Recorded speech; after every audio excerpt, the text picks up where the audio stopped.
John, where are you? What question did you ask that night? My question, this is my question I ask anybody running for office, is when was the last time that you've read the platform?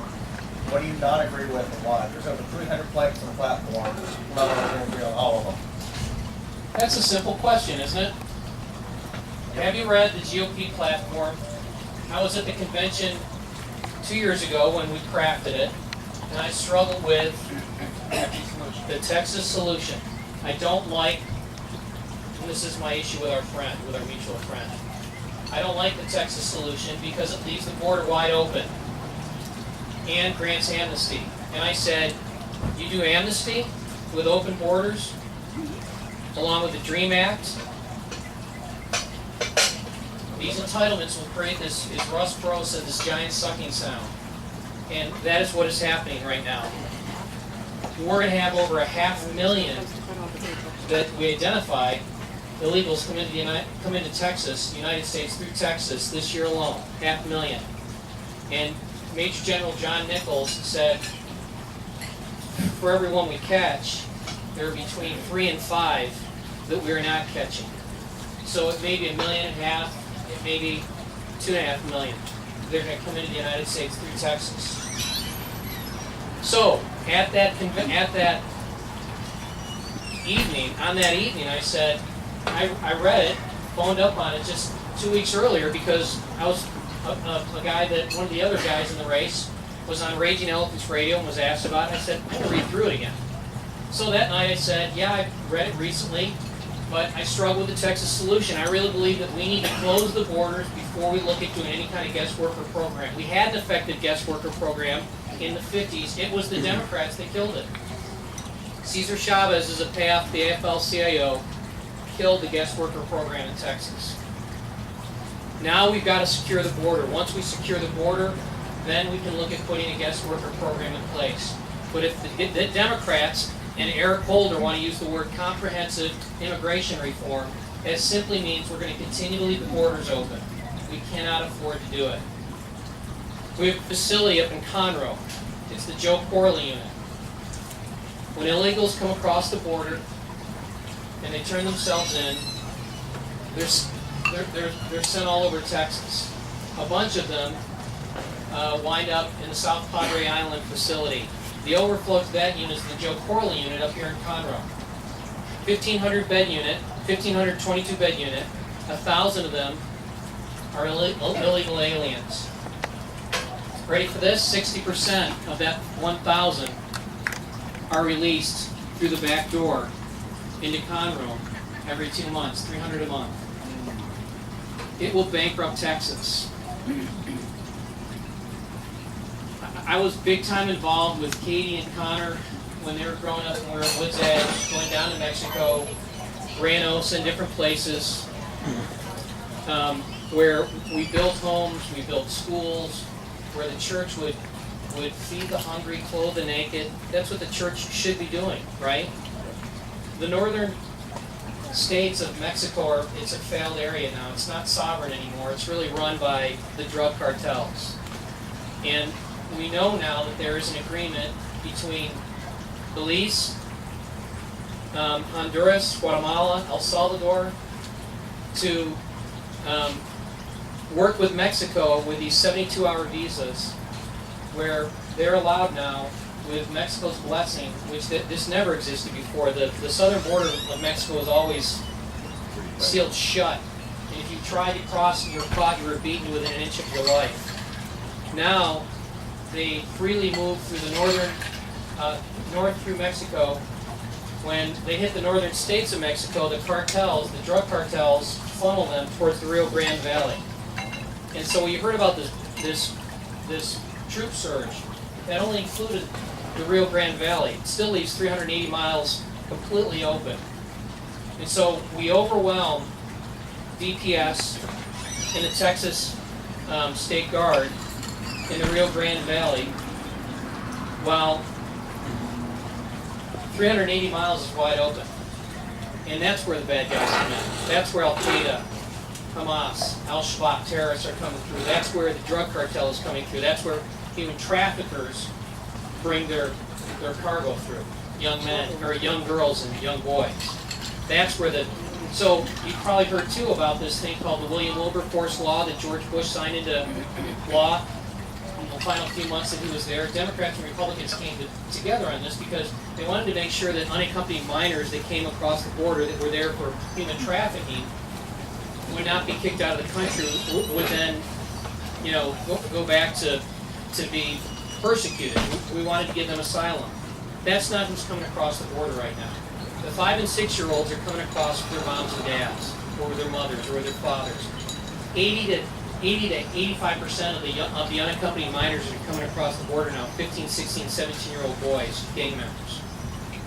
They don't need asylum. And a lot of these kids are hardened criminals. We need to send them back to the Rio Grande crossing, and quick. Mike. Very thing. Yeah, so what's going on right now with property taxes? The realtors, and I don't know if you're a realtor in this room, but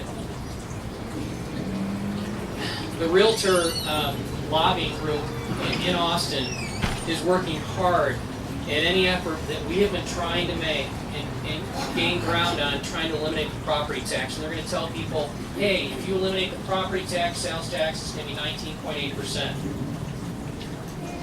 Who's been to Stafford, Texas? Stafford, Texas is 8.25% sales tax, just like we have, and they have no property taxes. And you know what? It is exploding. It is growing leaps and bounds. I mean, businesses are beating a path to Stafford, Texas, because they have no property tax, and no, they don't have 19 point. You can't have property. You can't have sales tax above 8.25% in Texas. So we believe even areas like the Woodlands could enjoy zero property tax at about an 8.9, 9.5% sales tax. It can be done, but the reason why the realtors don't want to do it is because it creates churn. If you keep property taxes high and you force old people out of their home, it creates churn. So more houses are bought and sold. So we're going to continue to work against that, speak out against it. I'm not endorsed and supported by the realtors as a result of that. My opponent is, and I'm going to continue to speak out against that. So. Anyone else? What if you said something during the convention about the veterans that you had? They're coming back, and so there's a pandemic with them committing suicide and things. But so you had a plan of somehow to help them. So Rob and Joanne, you guys stand up. Rob's an 06 Colonel, full-bird Colonel. Joanne, his faithful wife. These guys are awesome. Texas has been your home for a long time, but they made the Woodlands their home, about 4 years ago? And we met at church. He passionately loves the Lord. He's involved in PTSD, post-traumatic stress disorder ministry. And he's just been an awesome aid to these guys that are coming back. Many of you have met Chad Robichaux, who's a close friend as well. The CDC says that young men coming back committing suicide as a result of post-traumatic stress disorder is not an epidemic, it's a pandemic.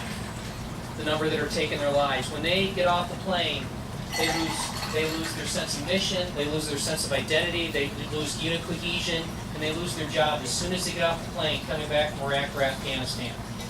And one of the things that we would like to do, a group of us, is we'd like to see them come back and be part of the Texas State Guard. That is Texas's militia. We need to grow that militia because we have found that the federal government is not faithful in not doing what they should be. We shouldn't wait on the Obama administration to do the right thing and seal our borders. If we had our own militia, which we have, it's in the Texas Constitution, the Texas State Guard, it's a branch of the United States Army, but it is only accountable to our governor. And they can only be called up by our governor.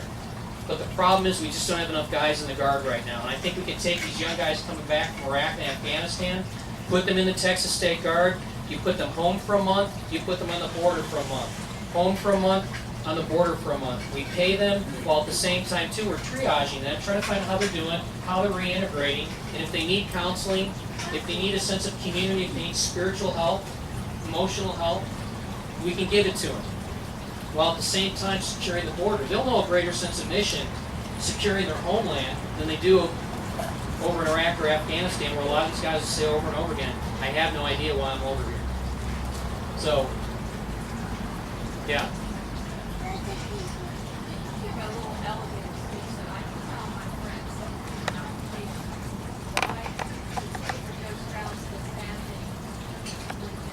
Let me tell you a little bit about Joe Strauss.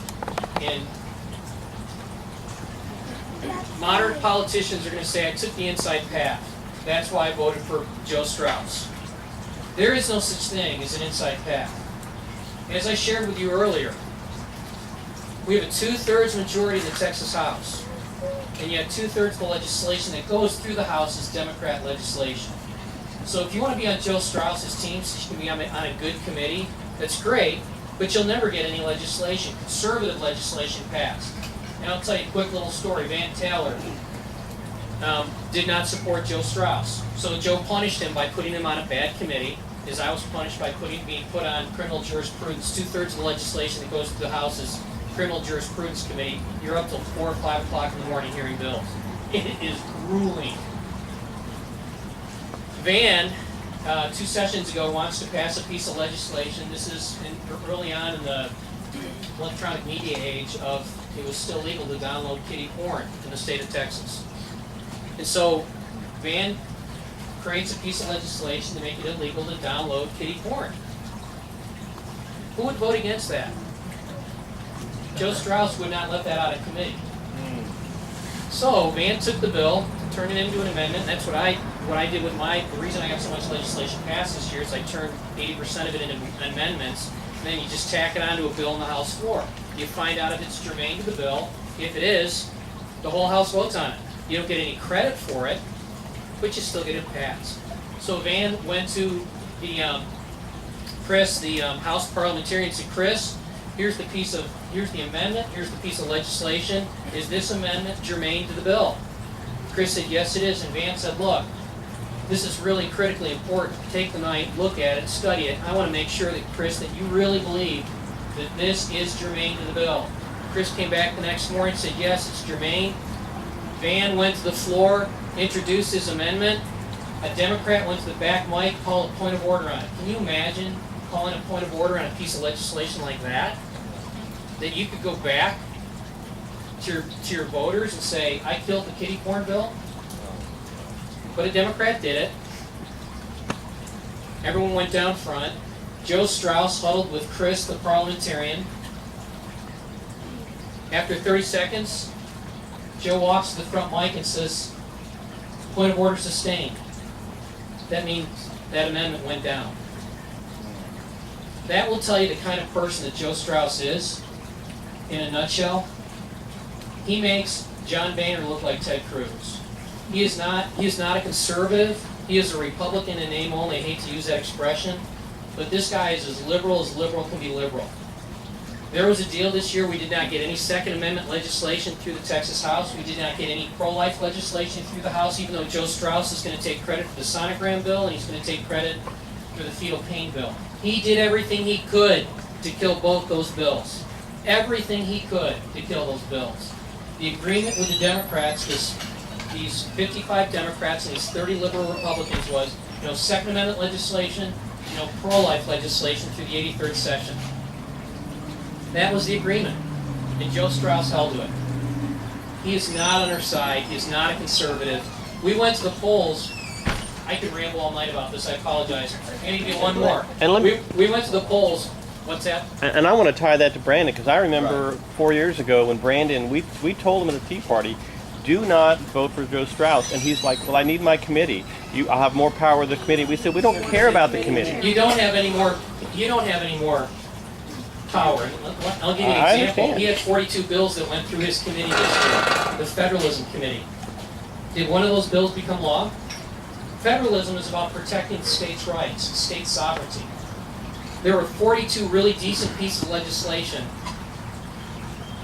that went through that committee. And they all got slow walked to death. Some of them didn't even get voted out of committee.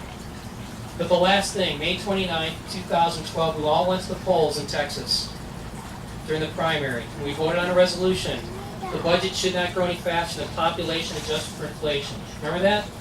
94% of you voted for that. 94%. That's incredible. Do you think we, the people, have spoken when 94% of us say, this is a good thing, Texas legislature, we want you to go after this? Joe Strauss wouldn't let that bill out of committee. Does that sound like a conservative to you? Does it even sound like a Republican to you? What's going on in Louisiana right now, New Orleans? One more thing, I promise, this is it. Yeah, in New Orleans, what's that? It's a long elevator. Yeah, it's a long elevator. In New Orleans, Bobby Jindal stepped in and he said, we're going to close the New Orleans City Schools. Or I'm sorry, New Orleans City Schools. And what they've done is they immediately opened up all these charter schools. Enrollment is skyrocketed. The number of kids dropping out has dropped a third in the first few months. You talk to someone like Harold Dutton, who's a liberal Democrat, who agrees with us when it comes to charter schools and school choice. And he'll say, why is it that you people up here in the Woodlands have iSchool? You go right across the street, or the Lone Star campus, you can get into iSchool over there, and when your kids graduate, they graduate with an associate's degree without any debt. Why don't we have that kind of choice down in Houston where 80% of the kids have dropped out of school by the time they're sophomores? He believes, as we believe, that money should follow the kid and the teacher. Right? Because I heard Bobby Jindal speaking about this about 3 months ago. I was sitting next to a liberal Republican, nice guy, and I said, you know what makes me nuts, Larry, is we can't even get a bill like that out of committee. And he said, well, why don't you introduce it?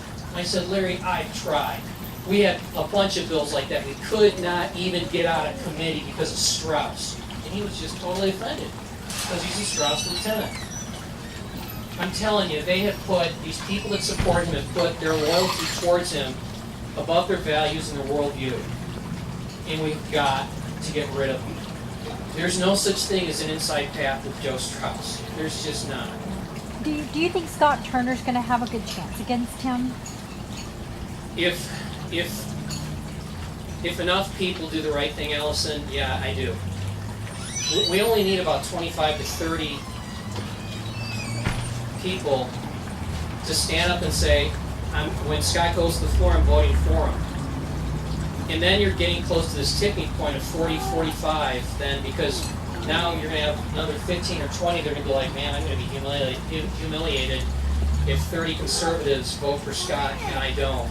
And so now you're going to grow up to around that 45, 48 mark, which now half of the Republican Party now is voting for someone other than Strauss, which is going to leave a minority of the Republican Party voting with the Democrats to pick the speaker again. And that's just, Yeah. can't do it. So it's possible, it's doable. So I just want to make sure that everybody here knows that Brandon voted for Joe Strauss, supported him, right?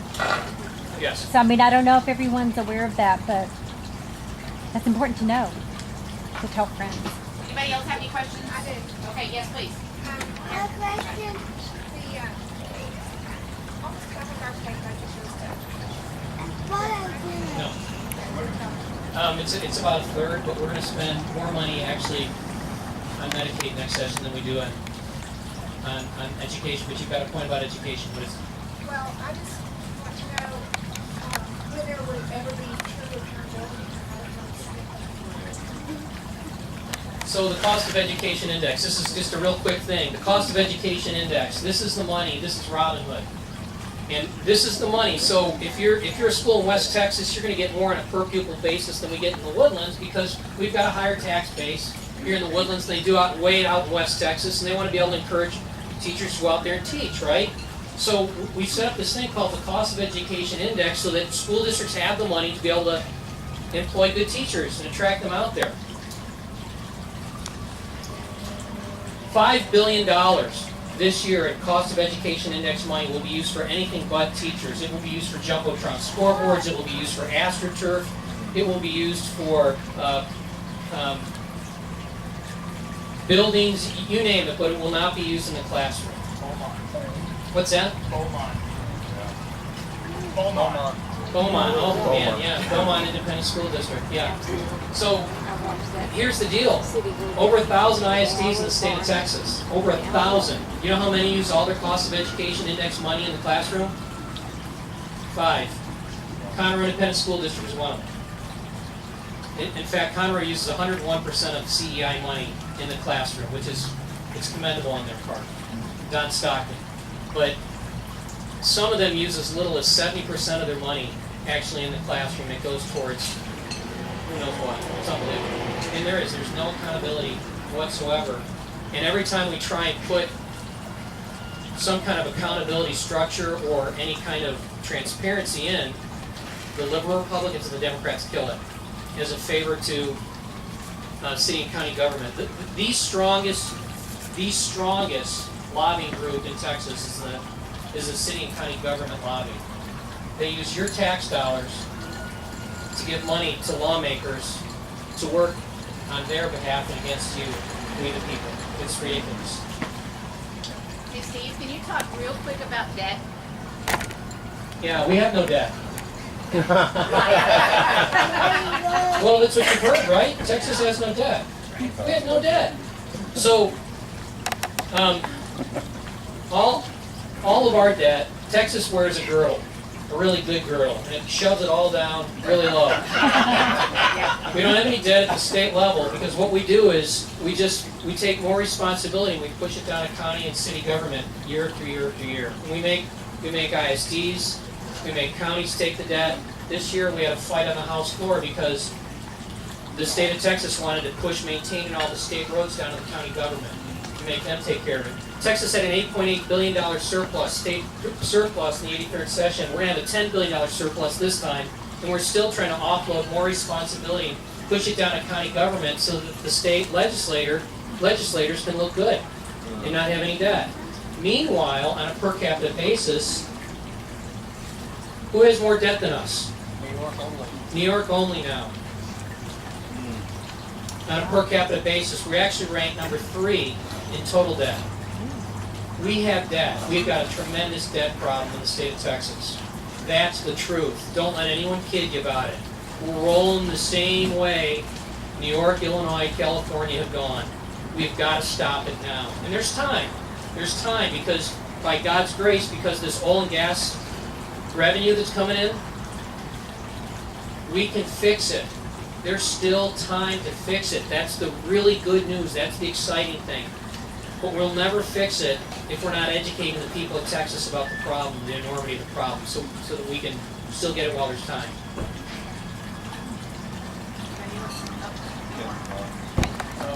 You mentioned the 72-hour visa. When did that program start? Last week is when we knew that these heads of state met. So I don't know if Ken, I have no idea if it's been going on much before that. Really don't.